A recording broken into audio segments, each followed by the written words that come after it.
'Cause what I'm trying to do is enthuse you, so that you and I might together strive to change more people's point of view, for those who can't eat as much. Hey guys, Bobby Hughes here with Heritage Pride Custom Firearms. In this video, I'm gonna show you how to install and what the components of the shell plate for the lock and load AP press, the Hornady lock and load AP press. I'll show you how to install it and what the components are. So let's get into it.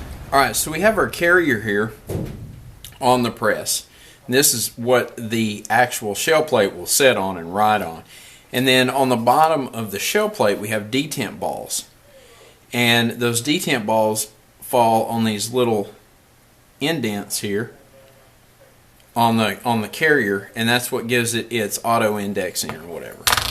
Alright, so we've got the shell plate, we've got that. Now you also have your locking nut in here, and it's actually a bolt, and it's you use an Allen wrench to loosen it and tighten it, and then you've got a washer. Alright, and then you'll notice underneath here you've got a little indent for a key, or it looks like a key.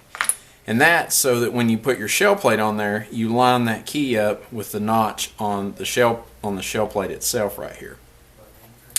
Alright, and then the final part of the shell plate is the retaining band or the retaining spring. This actually wraps around the shell plate to retain the cases inside the shell plate. So now let's put it all together. Before you put your shell plate on, you want to put just a little dab of grease on the detent balls on the bottom of the shell plate itself. Just a little dab, that's it. Alright, and then we're going to take our shell plate and place it on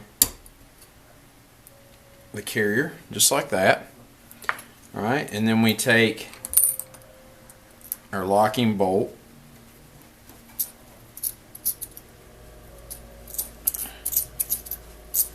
and reinstall it, and then we're going to use our wrench. Now the way we find out that this is tight enough is when it indexes, it's tight enough. So once it indexes, hold on to it, give it just a little tight, just a little push to tighten it just a little bit, and then our final step is to put our retaining band on here, retaining spring. You just wrap that around just like that, and that's all there is to it. Now to test it out, because you want to make sure that this retaining spring actually falls down inside of this groove, because there's a groove under here that the spring has to go down into. So all we want to do is make sure that it falls down in there. Alright, so if we have, there we go. Now it's actually down inside that groove. The reason why we do that is because that's where the case, that's where we actually feed the case into the press, and so it bypasses at that stage. So to try it out, we'll slide a case in here.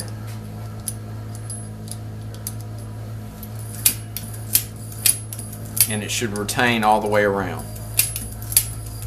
And then once we get back to the next station, we'll hit our ejection or ejector, which is built in on the original Hornady lock and loads. There was a ejector spring or clip that went across here.